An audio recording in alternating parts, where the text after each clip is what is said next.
இன்றைய முக்கியமான விடைப்பிறப்பை நாங்கள் ஆராயும் போது கடந்த வாரத்திலே விலையேற்றம் ஒன்று அதிகரித்திருந்தது.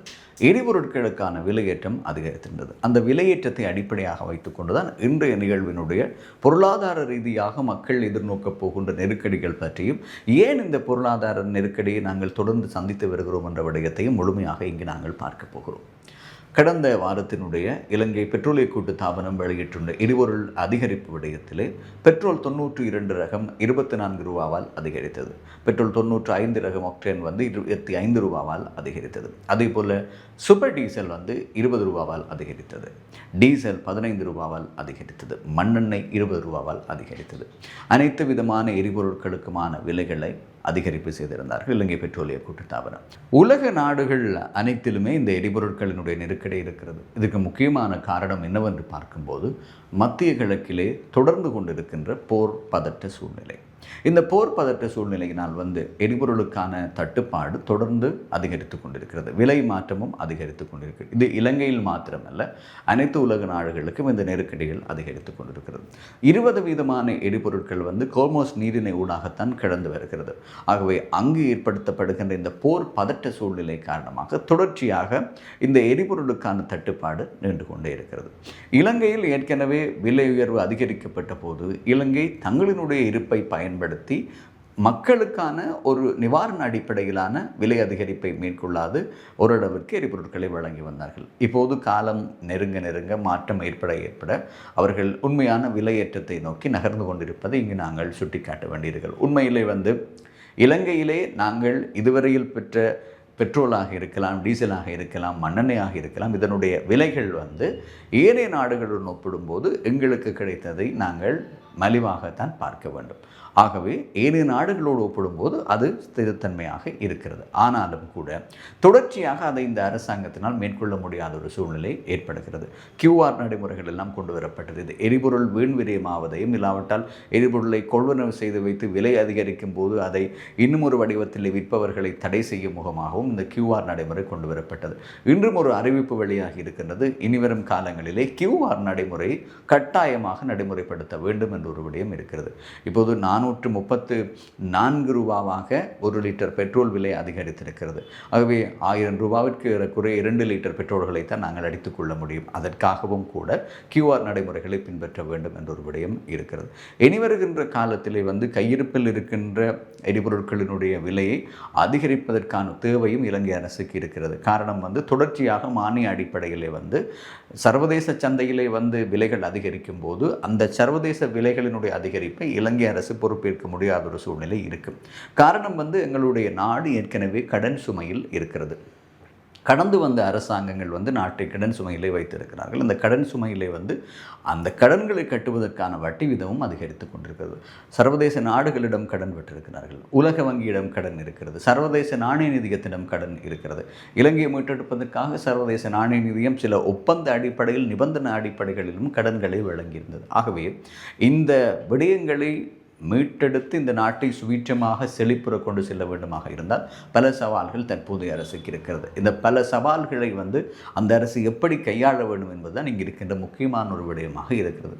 கோட்டா கோகம என்பது ஆரம்பித்து எரிபொருள் நெருக்கடி, எரிவாயு நெருக்கடி ஏற்படும் போதுதான் அந்த ஆட்சி மாற்றம் ஏற்படுத்தப்பட்டது. ஆகவே அதற்கு பின்பு சில அரசியல் நகர்வுகள் சொல்லப்பட்டாலும் கூட மக்கள் வரிசை யுகத்தை விரும்பவில்லை. எரிபொருளுக்காக காத்திருக்கவும் விரும்பவில்லை, எரிவாயுக்காக காத்திருக்கவும் விரும்பவில்லை. சாதாரணமாக அவர்களுக்கு பொருட்கள் கிடைக்க வேண்டும் என்ற விடயத்தை இருக்கு. ஆனால் விலை அதிகரிப்பை மக்கள் சமாளித்துக் கொள்கிறார்கள் என்று சொல்லலாம். ஆனால் இங்கு பாதிப்பை எதிர்நோக்கப் போவது சாதாரண மக்களும், அன்றாடம் வேலைவாய்ப்புகளுக்காக செல்லும் மக்களும். இதிலே முக்கியமான விடயம், போக்குவரத்து துறை அறிவித்திருக்கிறது, எரிபொருள் விலை அதிகரித்தாலும் போக்குவரத்துக்கான கட்டணத்தை அதிகரிக்க மாட்டோம் என்ற ஒரு தகவலை மகிழ்ச்சியாக மக்களுக்கு தெரிவித்திருக்கிறார்கள். இருந்த போதிலும் கூட மக்களிடம் இந்த சுமைகள் இருக்கிறது. எரிபொருளினுடைய விலைகள் அதிகரிக்கும் போது அத்தனை துறைகளும், அதை சார்ந்திருக்கின்ற அத்தனை விடய பிறப்புகளும் இங்கே நெருக்கடிகளை சந்திப்பது ஒரு வழக்கமான ஒன்றாக இருக்கிறது. பொருட்களை ஏற்றுமதி செய்வதாக இருந்தாலும், இறக்குமதி செய்வதாக இருந்தாலும், ஒரு இடத்திலிருந்து இன்னும் ஒரு இடத்திற்கு கொண்டு செல்வதாக இருந்தாலும், மக்களிடம் கொண்டு சேர்ப்பதாக இருந்தாலும், அதிலே எரிபொருள் என்பது முக்கிய பங்கினை ஆற்றுகிறது. ஆகவே அதனுடைய விலை அதிகரிக்கும் போது அது சார்ந்திருக்கின்ற அனைத்து துறைகளிலுமே அந்த பாதிப்பு ஏற்படும். அந்த பாதிப்பு ஏற்படும் போது நேரடியாக அது சாதாரண மக்களையும் பாதிக்கத்தான் போகிறது. ஆகவே உலக நாடுகளிலே இந்த எரிபொருள் நெருக்கடி அதை இலங்கை எவ்வாறு கையாளுகிறது, இனிவரும் காலத்திலே அதை கையாளுவதற்கான திட்டமிடல்கள் என்ன என்பது நிபுணத்துவம் சார்ந்த குழுக்கள் அதை நகர்த்தி கொண்டிருக்கிறார்கள். இங்கு முக்கியமான விடயம் ஒரு கேள்வியிடும். மற்ற நாடுகளை எல்லாம் அதனை சமாளித்துக் கொள்கிறார்கள் தானே, மற்ற நாடுகள் எல்லாம் இதை செய்கிறார்கள். இலங்கை போன்ற அபிவிருத்தி அடைந்து வரும் நாடுகள், தொடர்ச்சியாக அபிவிருத்தி அடைந்து வரும் நாடுகளினுடைய பட்டியலில் தான் இலங்கை இருக்கிறது. ஏற்கனவே அபிவிருத்தி அடைந்து வந்த நாடுகளிலும் கூட இந்த நெருக்கடிகளை சமாளித்துக் கொள்வதற்கு இந்த போர் பதட்ட காலத்தில் சவால்களை நோக்குகிறார்கள். அமெரிக்காவில் அண்மையில் பார்க்கும்போது இந்த போர் சூழலினால் அங்கும் ஒரு பெரிய ஆர்ப்பாட்டம் மேற்கொள்ளப்பட்டது, நெருக்கடிகள் எல்லாம் ஏற்பட்டது. ஆகவே வளர்ந்து வரும் அபிவிருத்தி அடைந்து வருகின்ற நாடுகளிலே ஏற்கனவே கடன் சுமையில் இருக்கின்ற நாடு. ஆகவே எப்படி இந்த நெருக்கடியான சூழ்நிலையிலே சமாளித்துக் கொள்ள முடியும் என்று மிக பெரும் நெருக்கடி நாட்டுக்கு இருக்கிறது.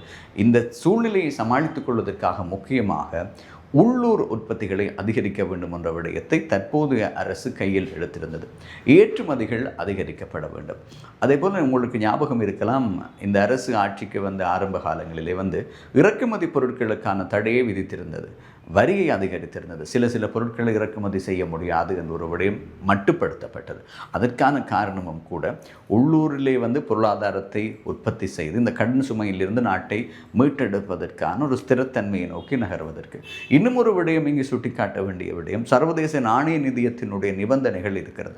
அந்த நிபந்தனைகளுக்கு ஏற்றபடி நாட்டையும் நாட்டு மக்களையும் கொண்டு செல்ல வேண்டிய பொறுப்பு இந்த அரசுக்கு இருக்கிறது.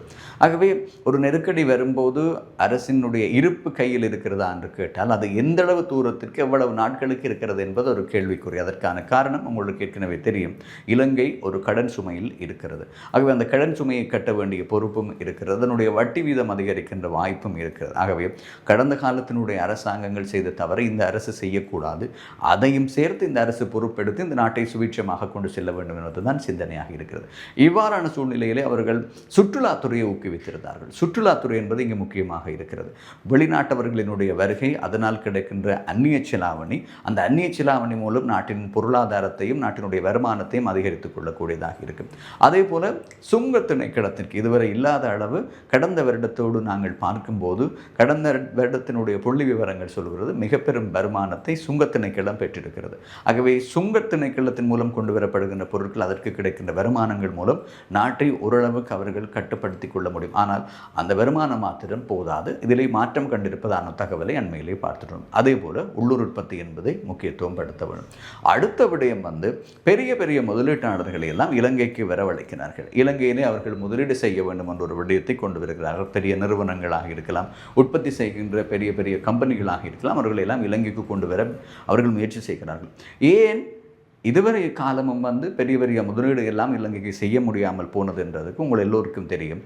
30 ஆண்டுகளுக்கு மேலாக இலங்கையிலே நீடித்த யுத்தம் நிறைவடைந்த 17 ஆண்டுகள் கடந்த போதும் கூட உள்ளூர் பிரச்சனைகள், அவ்வப்போது டிட்வா புயலினுடைய தாக்கம், உள்ளூர் கொரோனாவினுடைய தாக்கம், ஏப்ரல் 21 தாக்கம் என்று சொல்லி உள்ளூர் அரசியலினுடைய ஸ்திரத்தன்மை என்பது இங்கே முதலீட்டாளர்களுடைய நம்பகத்தன்மையை அங்கு வலுப்படுத்தவில்லை. இப்போது அரசு சொல்கிறது அரசியல் ஸ்திரத்தன்மை இருக்கிறது, உங்களுக்கான உத்தரவாதம் இருக்கிறது, இங்கே நீங்கள் முதலீடு செய்ய முடியும் என்ற ஒரு விடயத்தை முதலீட்டாளர்களுக்கு ஊக்குவிக்கிறது. ஆகவே இங்கு முதலீடு செய்யும் போது இங்கு இருக்கிறவர்களுக்கு தொழில் வாய்ப்பு அதிகரிக்கும், இங்கு இருக்கின்ற பொருட்களை அவர்கள் ஏற்றுமதி செய்யக்கூடிய வாய்ப்பு இருக்கிறது. ஆகவே முதலீட்டாளர்களை வரவழைக்க வேண்டும். வெளிநாட்டு வேலைவாய்ப்புக்கு செல்பவர்கள் இப்போது அடுத்து இலங்கைக்கான அந்நிய செலாவணியை கொண்டு வருகிறார்கள். அதே போல் சுற்றுலா பயணிகள் கொண்டு வருகிறார்கள். உள்ளூர் உற்பத்திகளை அதிகரிக்க வேண்டிய பொறுப்பு இருக்கிறது. இவ்வாறு பொருளாதார திட்டமிடல்களை இலங்கை சரியாக மேற்கொள்ளும் போது இந்த எரிபொருள் நெருக்கடியான காலகட்டத்திலும் கூட அதை சமாளித்து கொள்ளக்கூடிய சில நுட்பங்களை அவர்கள் வகுக்கக்கூடியதாக இருக்கும். ஆனாலும் நாடு ஒரு கடன் சுமையில் இருக்கிறது, ஒரு மக்களினுடைய நெருக்கடியை புரிந்து கொண்டிருக்கிறது, எவ்வாறு அதை நகர்த்தி செல்லப் போகிறது என்பதுதான் இங்கிருக்கிற முக்கியமான விடயமாக இருக்கிறது. எடுத்த வீச்சிலே நாங்கள் ஒரு அரசை குறை சொல்வதோ, அரசினுடைய செயற்பாட்டை குறை சொல்வதோ, கடந்து வந்த அரசின் மீது குற்றம் சொல்வதோ இல்லாமல் இனிவருகின்ற காலத்தில் எப்படி இதை நாங்கள் சமாளித்து செல்லப் போகிறோம் என்பதுதான் இங்கிருக்கின்ற முக்கியமான விடயம். இந்த எரிபொருள் நெருக்கடி என்பது தனியே இலங்கைக்கான பிரச்சனை மாத்திரம் அல்ல, உலக நாடுகளிலும் இந்த நெருக்கடி இருக்கிறது. உலக நாடுகள் சிலவே தங்களுக்கான ஏற்கனவே கையிருப்புகளை வைத்திருக்கிறார்கள், அவர்கள் பொருளாதார ரீதியிலே பலமாக இருக்கிறார்கள். இலங்கை அவ்வாறு பலமாக இல்லை. அங்குதான் எங்கள் மீதும் எங்கள் மக்கள் மீதும் சுமைகள் திணிக்கப்படுகிறது. அந்த மக்கள் எவ்வாறு இதை கையாளப் போகிறார்கள் என்பதையும், மக்களுக்கான மானியங்களை எவ்வாறு அரசு கொண்டு செல்லப் போகிறது என்பதுதான் இங்கே இருக்கின்ற முக்கியமான விடயமாக இருக்கிறது. இது இன்று அதிகரிக்கின்ற விலையேற்றமாக பார்க்கலாம். ஆனால் எதிர்வரும் காலங்களிலும் இன்னும் இந்த விலையேற்றம் அதிகரிக்கும் என்ற ஒரு விடயம் சொல்லப்படுகிறது. பொறுத்திருந்து பார்க்கலாம் இந்த எரிபொருள் நெருக்கடியால் எவ்வாறான மாற்றங்களை நாம் சந்திக்கப் போகிறோம் என்பதை.